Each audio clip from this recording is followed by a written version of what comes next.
Hi hello నమస్తే, నేను మీ anchor Shiva. Welcome to iDream media. ఈరోజు మన ముందున్న గెస్ట్ బాలాదిత్య అన్న. ఇప్పటికీ మీకు ప్రోమో చూస్తే అర్థమైపోయి ఉండాలి. బిగ్ బాస్ టైంలో నేను అన్నని కలవడం జరిగింది. దాని తర్వాత మళ్ళీ ఇంటర్వ్యూ చేయాలనే అవకాశం మళ్ళీ నాకు రాలేదు. సరే ఒకసారి అన్నతో మాట్లాడదామని చెప్పి నేను అన్నీ చూసుకున్నాను అనమాట. అలా చూసుకుంటే దాదాపుగా ఒక 41 సినిమాలు పైగా 6 భాషల్లో 10 సినిమాలకు పైగా హీరోగా, మళ్ళీ సిఏ స్టూడెంట్స్కి లెక్చరర్గా, ఇలా చాలా బయటికి అంటే ఇలా కొత్తగా అనిపించి అయ్యా ఇంత ఎక్స్పీరియన్స్ ఉందా, సరే ఇంకా మనం చాలా తెలుసుకోవాలి అన్నతో ఒకసారి మాట్లాడాలి అని చెప్పి నేను ఇంటర్వ్యూ పిలవడం జరిగింది. అన్నతో మాట్లాడి మనకు తెలియని విషయాలు తెలుసుకునే ప్రయత్నం అయితే చేద్దాం. హాయ్ అన్న, ఎలా ఉన్నారు? బాగున్నారు? హాయ్ అన్న, సూపర్ యాజ్ ఆల్వేస్. నేను మీవి ప్రతి ఒక్కటి ఫాలో అవుతుంటా కదన్నా. అప్పుడప్పుడు కొన్ని నా ఇంటర్వ్యూలో ఒక కామెంట్ పెట్టి దాని తర్వాత మళ్ళీ నాకు ఫోన్ చేసి అలా కాదు ఫస్ట్ ఫుల్ ఇంటర్వ్యూ చూడండి దానికి మీకు అర్థం అవుతుంది అని చెప్పడం అంటే మంచిగా అనిపించింది అన్న. అండ్ అదే కాకుండా గీతుతో బాగుందన్న.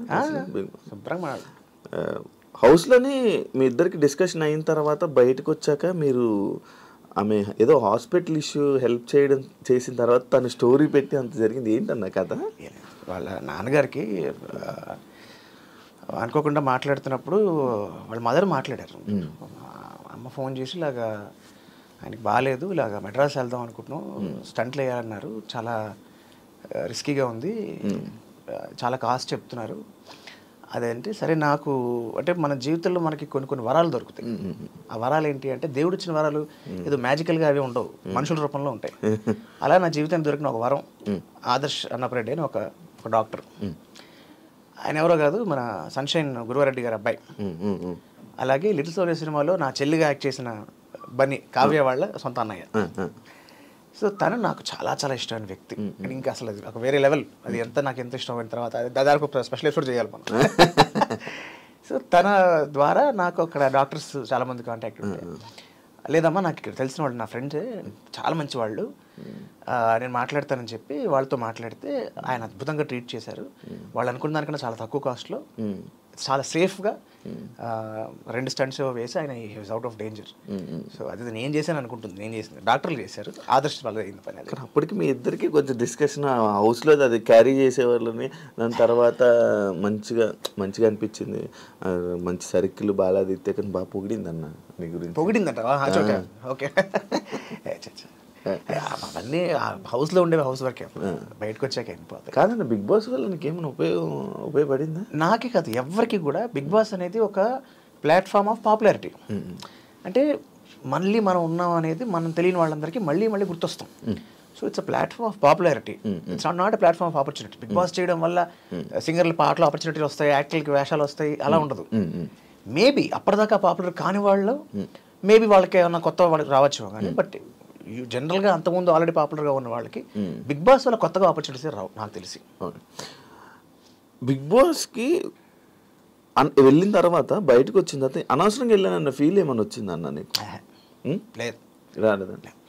నేను చాలా ఎంజాయ్ చేశాను బిగ్ బాస్. మీరు ఎంజాయ్ చేశారు, బట్ బయట ఆడియన్స్కి లైక్ బాలాదిత్య ఏంటి ఇలా ఉన్నాడు అంటే కొంతమంది మంచిగా అనుకున్నారు, కొంతమంది అరే ఎందుకు ఇలా ప్రతిదీ టేక్ ఇట్ ఈజీ లాగా లైట్ తీసుకోవడం, ఎందుకు ఇలా చేశారనే కొన్ని టాక్ కూడా మారింది. అంటే దానివల్ల ఏమైనా ఇబ్బంది అయ్యిందా నీకైనా బయట అనేది? ఎవరికైనా సరే బయటకు చూసుకున్న తర్వాత, అసలు నువ్వు కూడా బిగ్ బాస్కి వెళ్ళావు కాబట్టి ఒక విషయం చెప్తున్నా. What people see in Bigg Boss is real but not actual. తేడా ఉంది రెండింటికి. ఏమిటి తేడా అంటే అదేం స్క్రిప్టెడ్ కాదు, మనకేం చెప్పరు, అది జరిగింది రియలే కానీ యాక్చువల్ కాదు. ఎందుకు యాక్చువల్ కాదు అంటే, ఇప్పుడు ఫర్ ఎగ్జాంపుల్ నువ్వు నేను 10 పాయింట్లు మాట్లాడుకున్నాం. 10 పాయింట్లు మాట్లాడుకోవడంలో ఫర్ ఎగ్జాంపుల్ ఈ వీక్ నన్ను లేపాలి, నువ్వు మాట్లాడిన 9 పాయింట్లు రాకుండా నా ఒక్కడి 9 పాయింట్లు వచ్చి నువ్వు చిరాకు వచ్చి లేచి వెళ్ళిపోయావు. ఆదిత్యన్న ఏం మాట్లాడాడబ్బా, అసలు శివకి మాట్లాడరాక లేచి వెళ్ళిపోయాడు అని ఒక ఇంప్రెషన్ కలుగుతుంది. ఇప్పుడు ఇది రియలే బట్ యాక్చువల్లా కాదు. అంటే అన్నీ ఇలా చేస్తారని చెప్పట్లా, కుదరదు కూడా. ఒక్కొక్కసారి వాళ్ళకి కొంత చూపించాలంటే చాలా లేపాలి. ఆ ప్రహసనంలో ఏమవుతుందంటే చూసుకునే ప్రతివాడు ఇదేంటి నేను ఇలా కనిపించానా, ఇలా అయిందా, ఇది ఎలా అనిపించిందా అని ఒక షాక్లో బాధపడతారు.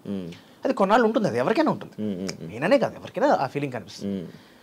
తప్ప బిగ్ బాస్ హౌస్లో చాలా చాలా మంచి విషయాలు ఉన్నాయి, చాలా నేర్చుకోవాల్సిన అంశాలు ఉన్నాయి.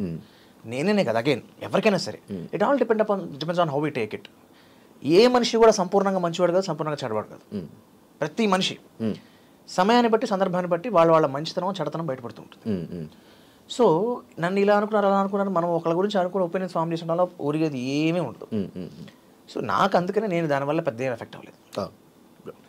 అంటే మన ఐ డ్రీమ్ టిఎన్ఆర్ గారితో ఒక ఇంటర్వ్యూ ప్లాన్ అది ఉండే ఏమైందన్న? యాక్చువల్గా నాకు అంటే ఇన్ఫాక్ట్ ఫస్ట్ ఐ డ్రీమ్ అనగా నాకు ముందు ఇప్పుడు ఆయన గుర్తొస్తాడు. ఎందుకంటే ఆయన పాపం I think if I'm not wrong ఆయన కోవిడ్ టైంలో మే మంత్లో ఆయన కాలం చేశారు. నాకు మార్చ్లో ఫోన్ చేశారు ఒకసారి.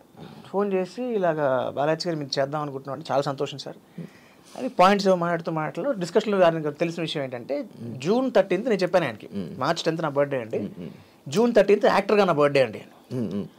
అవునా సార్ ఎన్ని పూర్తి అవుతున్నాయంటే 30 ఏళ్ళు పూర్తి అవుతున్నాయండి అన్న. సార్ అదిగా సార్ అకేషన్ అయితే ఇది కాదు ఇలా కాదు, నేను మీ గురించి ఇంకా చాలా పాయింట్స్ రాసుకుంటాను, మీరు నాకు క్లారిఫై చేయండి, ఎందుకంటే మనం ఒక 3 hours షో చేద్దాం. సార్ 3 గంటలు ఎవరు చూస్తారు సార్? కాదు కదా సార్, అంటే మీకు చైల్డ్ ఆర్టిస్ట్ నుంచి జర్నీ ఉంది కదా, సో నేను ఒక్కొక్కరి గురించి కాయిన్ చేస్తున్నా, చూసేవాళ్ళు చూస్తారంటే దాని ఉంది, ఒక రికార్డ్లో ఉంటుంది కదా. 30 years ఆఫ్ జర్నీ గురించి మీరు డీటెయిల్గా మాట్లాడడం అనేది మీకు మెమరీగా ఉంటుంది, ఆడియన్స్కి ఇన్ఫర్మేటివ్గా ఉంటుంది, చాలా చాలా కొత్త విషయాలు తెలుసుకోవచ్చు కదా మీ నుంచి అని చెప్పి ఆయన ఒక ఆల్మోస్ట్ ఒక 1-2 months చాలా కాన్స్టెంట్ టచ్లో ఉండేవారు. సార్ ఈ పాయింట్ అనుకుంటాను, ఇది నిజమేనా, ఇలా జరిగిందా, ఏదో బంగారు బ్లడ్ షూటింగ్ అప్పుడు హీరోయిన్ కోసం బిస్లరీ బాటిల్స్లో ఆవిడ స్నానం చేసింది చెప్పి పెద్ద టాక్ వచ్చింది కదా, నిజమేనా, నేను ఆ సినిమాలో ఉన్నాను అంటే నేను అరే ఈ పాయింట్ నీకు ఎలా తెలిసింది అనుకునే అంశాలు చాలా ఆయన రీసెర్చ్ చేశారు. అన్ఫార్చునేట్లీ ఆయన మేలో కాలం చేశారు. నాకు అసలు అంటే అఫ్ కోర్స్ ఆయన losing himself is a very big pain. That to ఆయనతో నాకు మెమరీ ఉంటే బాగుండేది అనుకున్నాను, అది మిస్ అయిపోయింది అని. He's a wonderful journalist. ఆయన గొప్ప క్వాలిటీ ఏంటంటే చిన్న చిన్న డీటెయిల్స్ కూడా బాగా నోట్ చేసుకుని ఆయన అడుగుతారు. It's a very great quality of his. ఇప్పుడు 33 years అన్నా నీ ఇండస్ట్రీ జర్నీ? ఈ June 13th 35th ఇయర్లోకి ఎంటర్ అవుతాను. 35th ఇయర్లోకి. ఎలా ఉందన్న ఈ 35 సంవత్సరాలు నీ ఇండస్ట్రీ ఎక్స్పీరియన్స్? అద్భుతంగా. ఇప్పుడు ఎంత బిజీ అన్న ఇండస్ట్రీ? ఇప్పుడు నాట్ వెరీ బిజీ. నువ్వు అంటే సినిమాల పరంగా కంప్లీట్ బిజీ ఏం కాదు నేను. నాకు ఇంకే మల్టిపుల్ ఫీల్డ్స్లో ఉన్నాను నేను apart from an actor. So ఆ రకంగా ఐఎమ్ కీపింగ్ బిజీ తప్పితే సినిమాల పరంగా నాకు యాక్చువల్గా సినిమాల పరంగా ఫుల్ బిజీగా ఉండాలని కోరిక, ఇంకా ఆ స్టేజ్కి రాలేదు. ఎందుకన్నా గ్యాప్ రావడానికి రీజన్ కారణం? గ్యాప్ రావడానికి కారణం నేను చదువుకోవాలనుకున్నా. బికాజ్ నేను చంటిగాడి సినిమా నాకు ఆఫర్ వచ్చినప్పుడు I was 17, inter second year చదువుతున్నా. నాకు 98.3% వచ్చింది మా గ్రూప్లో. అబ్బో. సో అప్పుడు బిట్స్ పిల్లని అప్పుడే ఇంటర్మీడియట్లో. అవును, అప్పుడే 98లో మ్యాథ్స్ 100 నేను, ఇంటర్లో 150. సో నా గ్రూప్కి వచ్చిన పర్సంటేజ్ అప్పట్లో ఏంటంటే ఇంటర్మీడియట్ మార్క్స్ని బట్టి బిట్స్ పిలానీలో ఎంట్రన్స్ ఉండే సీట్ ఇచ్చేవాళ్ళు. అప్పటికే సెపరేట్ ఎంట్రన్స్ ఎగ్జామ్ లేదు. సో మా మదర్కి నేను పిలానీలో చదువుకోవాలి, బిట్స్లో చదువుకుంటే మంచి ఫ్యూచర్ బాగుంటుంది, కెరియర్ బాగుంటుంది అని ఆవిడ తాపత్రయం. కరెక్ట్గా ఆ టైం చండీగఢ్ సినిమా వచ్చింది. నాకు ఎలిజిబిలిటీ ఉన్నా నేను బిట్స్కి వెళ్ళలేదు అప్పుడు. మా అమ్మ చాలా బాధపడింది.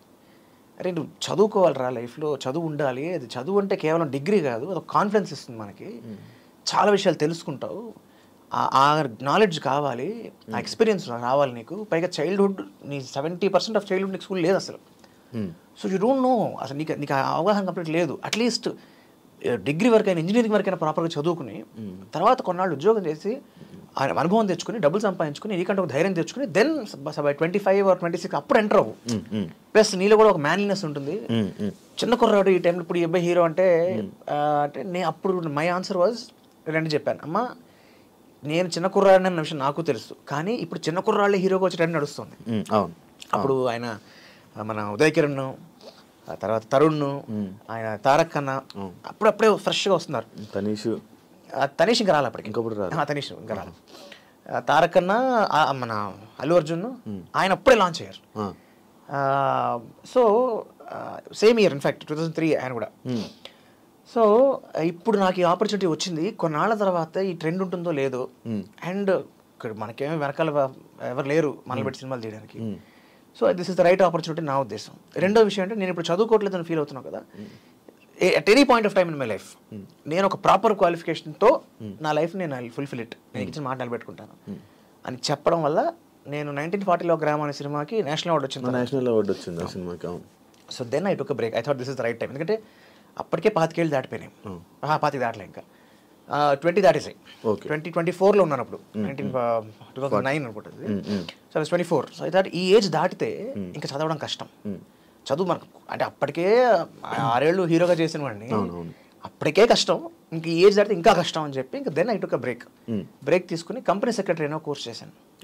కంపెనీ సెక్రటరీ అంటే మనకి ఇప్పుడు సిఏ లాగో, సిఎస్, ఐసిడబ్ల్యూ 3 కూడా సిస్టర్ కోర్సెస్. సో అలాగా సిఎస్ చేశాను అనమాట. ఇప్పుడు కూడా సిఏ స్టూడెంట్స్కి మీరు? అవును, సిఏ వాళ్ళకి ఫ్యాకల్టీగా ఉన్నారు ఇప్పటికే ఉన్నారు. ఇప్పటికి స్టిల్ 2013లో స్టార్ట్ చేశాను. సిఏ ఇంటర్లో ఫైనాన్షియల్ మేనేజ్మెంట్ అని ఒక సబ్జెక్ట్ ఉంటుంది. అది మ్యాథ్సే, అది కూడా మ్యాథ్స్ బేస్డ్. సో ఆ ఫైనాన్స్ సబ్జెక్ట్ అది. ఆ ఫైనాన్షియల్ మేనేజ్మెంట్ గత 12 ఏళ్ళుగా టీచ్ చేస్తున్నా. కొన్నేళ్ళు ఫిజికల్ చెప్పాను రాజమండ్రి, హైదరాబాద్, విజయవాడలో. ఇప్పుడు వన్ ఫిన్ ఇండిగో లెర్న్ అని ఒక ఆన్లైన్ ఇన్స్టిట్యూట్ అనమాట. కాదండి, మీరు సిఏగా ఎందుకు చేయరు మరి జాబ్? చెప్తున్నా కదా, నా ప్యాషన్ అది కాదు. ఉద్యోగం అంటే విత్ డ్యూ రెస్పెక్ట్స్, ఆ పని చేసే వాళ్ళకి ఇష్టంగా వాళ్ళు చేస్తున్నారు. That doesn't give me high. అప్పుడు నేను కొన్నాళ్ళు సీరియస్గా జాబ్ ట్రై చేశాను, ప్రాక్టీస్ పెట్టాను, ఉద్యోగం చేశాను. ఇక్కడ సాటిస్ఫాక్షన్, జాబ్ సాటిస్ఫాక్షన్ అక్కడ లేదు. మొత్తం వర్క్ జాబ్ సాటిస్ఫాక్షన్ కానీ జాబ్ సాటిస్ఫాక్షన్ లేదు. కానీ వర్క్ మొత్తం మీకు వచ్చు. ఏది? సిఏకి సంబంధించిన మొత్తం. సిఏ కాదు, సిఎస్ అంటే ఒక లీగల్ సైడ్ ఆఫ్ సిఏ అనుకోవచ్చు. అంటే మోర్ ఆఫ్ కంపెనీకి సంబంధించిన లీగాలిటీ ఆఫ్ కంపెనీ చూసుకునే వ్యక్తి. కాకపోతే కామన్ సబ్జెక్ట్స్ ఉంటాయి సిఏకి, సిఎస్కి, ఐసిడబ్ల్యూకి సబ్జెక్ట్స్ కామన్ ఉంటాయి. అందుకని నేను సిఏ వాళ్ళకి అంటే సిఎస్ కూడా టీచ్ చేశాను, బట్ సిఏకి ఎక్కువ కాలం చేశాను. ఓకే. అన్న 41 సినిమాలు పైగా చైల్డ్ ఆర్టిస్ట్ అంతే. 41 సినిమాలు అన్ని 6 భాషలు. తెలుగు, హిందీ, తమిళ్, ఇంగ్లీష్, కన్నడ, మలయాళం. ఎలా అన్న అప్పుడు వేరే లాంగ్వేజెస్లో అప్పట్లో నా ఆఫర్లు అంటే అప్పట్లో ఎందుకు వచ్చిందంటే ఆఫర్ నాకు 90s టైంలో టిల్ ఆల్మోస్ట్ 2000 వరకు అన్ని ఇండస్ట్రీస్కి చెన్నై హబ్. అక్కడ మెడ్రాస్లోనే నీకు తమిళ ఇండస్ట్రీతో పాటు తెలుగు ఇండస్ట్రీ అక్కడే ఉండేది. ఎంతమంది లేరు అక్కడ తెలుగు, ఇప్పటికీ ఇంకా చాలా మంది ఉండిపోయారు. సో మలయాళం ఇండస్ట్రీ వాళ్ళు అక్కడ ఉండేవాళ్ళు. అలాగా నాకు చాలామంది హిందీ వాళ్ళు కూడా అక్కడికి వచ్చి, అంటే అక్కడ యాక్టర్స్ పికప్స్ కూడా వచ్చిన వాళ్ళు ఉండేవాళ్ళు. సో అలాగా ఆ టైంకి అక్కడ హబ్ కాబట్టి నాకు I got the opportunity to work in different languages. ఒక సినిమా తర్వాత ఒక సినిమా అంతే కదా. ఇప్పుడు భాషలు ఎలా వస్తాయి మనకి? వచ్చా అన్న నీకు ఇప్పుడు 6 భాషలు? 6 భాషలు రావు. తెలుగు, హిందీ, తమిళ, ఇంగ్లీష్ వచ్చు. మరి ఎలా మేనేజ్ అన్న? అప్పుడు నేర్చుకుంటాం, బట్టి నేర్చుకుంటాం అంతే అప్పటికప్పుడు. ఇప్పుడు బాలాదిత్య అంటే బాలనటుడు కాబట్టి బాలాదిత్య కాదు. ఒరిజినల్ నా పేరులోనే ఉంది.